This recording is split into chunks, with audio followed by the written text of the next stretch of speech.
बहुत अच्छा बाप बनेगा, मैं जानती हूँ। काश आप देखती, बच्चे की बात करता है तो उसकी आंखें चमकने लगती हैं। वैसे भी आज शाम में तुम्हें दुल्हन बना हुआ देख लूंगी इंशाल्लाह। अल्लाह का बहुत शुक्र है।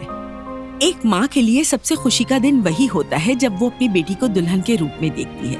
तुम दिलान को काम में क्यों नहीं शामिल करते?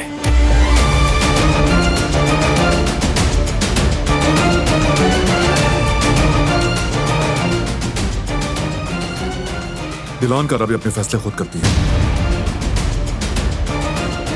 जब तुम जैसा शख्स हो मेरे साथ,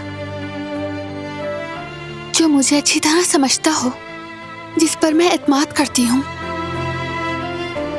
उसके साथ मिलकर मैं हर चीज का मुकाबला कर सकती हूँ। मैंने पहले भी कहा था बेटी, आज फिर कहता हूं, मुझे अपना बाप ही समझना। तुम्हें कभी दुख हो, कोई परेशानी हो या कोई भी जरूरत हो तो फौरन मेरे पास आ जाना।